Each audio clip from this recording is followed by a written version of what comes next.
There's no coercion. Welcome back to Adam versus the Man. I'm very excited to be joined today at the rotunda of the Cannon House office building with none other than Congressman Dr. Ron Paul. Congressman, thank you so much for sitting down with us this morning. Good to be with you, Adam. So you've described yourself as a voluntarist. Can you tell us what that means for the big picture and what your ideal society would be as a voluntarist? Voluntary means no coercion. So if you want to change people's habits or change the world, you should do it by setting examples and trying to persuade people to do it. You can use force only when somebody uses force against you. So voluntary use of information and persuading people, I think, is the best way to go, and no matter what kind of problem you're looking at. Do you think we have a chance of achieving a society based on those ideals in America? Not soon. We had a relative voluntary society, in our early history, but steadily, even after the Constitution was passed, steadily it was undermined, and it systematically grew. It grew certainly through the 20th century. That is the authoritarian approach, which is the opposite. That is, the government tells us everything we can do and can't do, and then it branches out not only into personal habits, it goes into economic affairs, and then they get bolder and start telling other people in other countries what they should do and shouldn't do.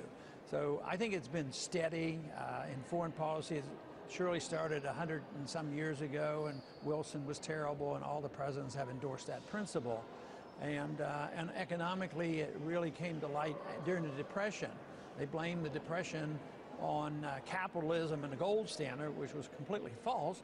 So therefore, they justified this whole idea that, well, what we need is an authoritarian government, to regulate the economy. And then, of course, they invented this weird approach of if we only had a Federal Reserve System to manipulate money and credit, then we can use this authoritative approach by central economic planning through the Federal Reserve. Of course, the results of that is what we're seeing around the world today. What do you think is the significance of our generation that seems to be much more inclined to supporting you and your message in coming to power in the next 10, 20 years? I haven't quite figured it out. I think about it a lot because it's impressive when I go to the campus. We get a large group of young people out, and every time they come to the office, I always ask that question to them: what got your interest up? And it was on a campus where we first started chanting "End the Fed." Yeah, and I think it's a combination of things. I think young people tend to be more principled than those who have learned to live with the system,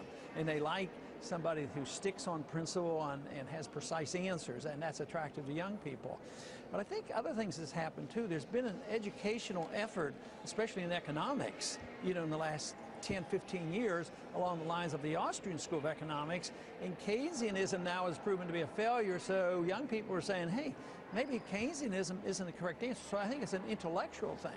But I think the timing also has brought about these significant changes. During the campaign before, I talked about the economic crisis that nobody quite understood was coming, and then the housing bubble burst. And I think that gave us credibility, and people concerned, even those individuals on the receiving end, and say, well, we want more stuff from the government. I think they're worried as much as young people are thinking, holy man, am I going to pay into Social Security for 50 years, probably not get anything? I might not even get a job. Cost of my gasoline's going up. And why are we fighting these wars endlessly? And I just turned 18 and inherited $45,000 worth of debt. Yeah, and there's no, I think, I think the burden placed on the young people make them think about this. Those who don't think, I guess, ball games and whatever they do, and they don't think about the issues and thinking that this is going to last forever, they're not interested. But a significant number of people, the young people who are serious about what's happening, I think are looking our way. You were quoted in a recent story in The Telegraph. The question is, why does our government invite conspiracy theories all the time? Why don't they show a picture? So what's your theory on that? Why does our government invite conspiracy theories all the time? Governments like secrecy.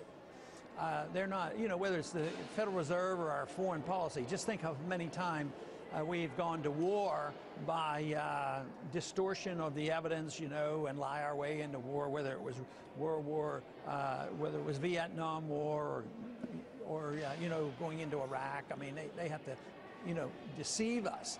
And then when the people distrust the government, then any question in government is called a conspiracy theory, you know, and they do that to say that, oh, you're nuts, because everything is a conspiracy. But I think the best thing is you should only believe the conspiracies that are true. You know, of course there's a conspiracy, people getting together and thinking, well, how are we going to manipulate the money supply? But in an intellectual way, those of us who think that we should have a different system, you know, we sit around and talk, so we conspire, and that's, you use the word loosely, we conspire on how we're going to change the world and how we're going to get more people to understand economics. So but it's almost like, why is the government so stupid? If they don't like the conspiracy theaters, why do they set the stage for them? Speaking of conspiracies for freedom, when I first started studying the monetary policy issue, it seemed to me like there was a showdown coming as the dollar collapses between those who want to move to a global fiat currency and those of us who want freedom in monetary policy. And now just recently we had George Soros with his meeting at Bretton Woods several weeks ago. And then I go back to the 80s when you started this, championing this cause for sound money, for getting away from the Federal Reserve System. Do you think that showdown is coming anytime soon? Or? I think the showdown's inevitable because fiat money doesn't last forever, and it will end. But there's no way to know which month it will occur or which year. When I talked about the financial bubble before and the housing bubble, I didn't know what month it would be. It could have been a year sooner or a year later. And same way with the monetary crisis, because there's a confidence factor in there. As long as it seems like our dollar is working and they're still taking our dollars, China's been willing to take a lot of our dollars. They've had well over $1 trillion, but they're not taking them this amount. They're shrinking their portfolio now of dollars.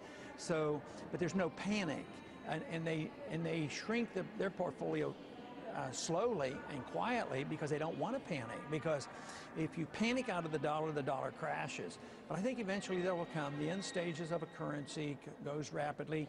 I think the best thing for the average person to look at will be prices.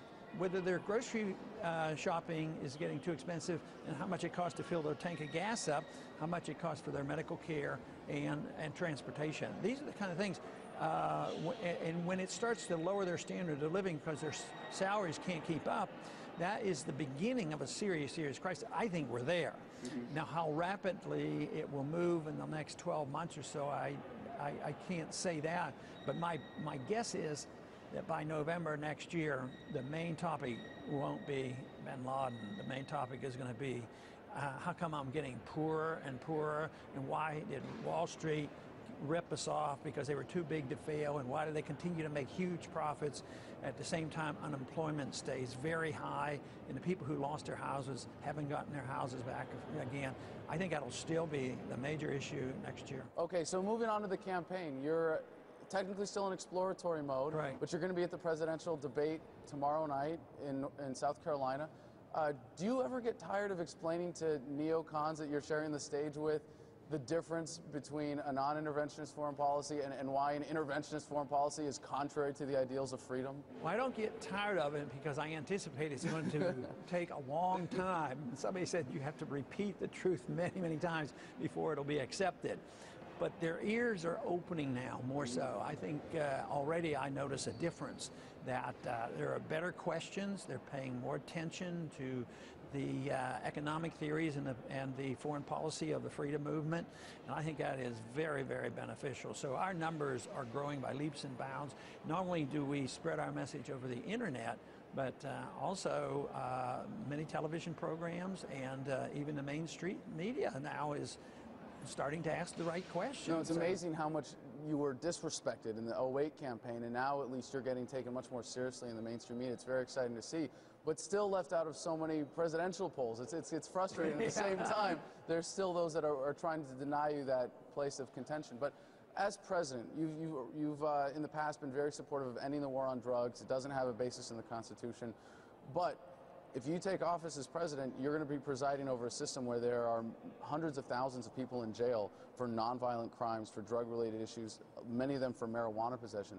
Would you pardon those nonviolent offenders? I think yeah, even the states are starting to do a bit of that because they can't build more prisons. I mean, I think we have more prisoners, either first or second place, on prisoners around the world. So you're saying you would pardon all nonviolent offenders? If somebody's in prison in a federal prison for nonviolence, drug usage, never committed a hard crime, yes, they should be pardoned, they should be let out. I think there's even a way, and when you look at these prisons, even those who deserve some prison, why don't we use the nonviolent people who committed serious fraud problems, and you still think they serve a prison sentence? We could probably do that with some type of house arrest with electronic surveillance, because this prison, that's a big business, and everybody thinks this is just great, but no, a president could do that. He could pardon people who are in prison for nonviolent use of drugs, and some of them have actually used them for medicinal purposes, for taking marijuana when they're receiving cancer therapy. That's really compassionate conservatism when they do that. Now, no, the person should be able to make the choice. At the very most, states should have some, or could have regulations maybe on the use of drugs with children. And that's the way alcohol is used. I think that's not perfect, but we all know that drinking is legal. There's certain ages that are allowed to drink, and you should not and cannot. And there's some pretty stiff penalties if you drink it and kill somebody or cause a serious accident. You can go to prison for a long time, and I think that's the way it should be. But recreational use of drinking wine and doing things like that, or using marijuana for medical reasons.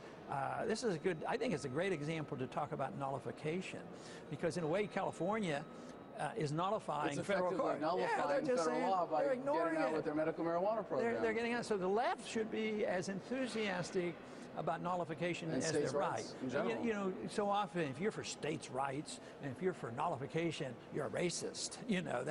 That's what they want to say.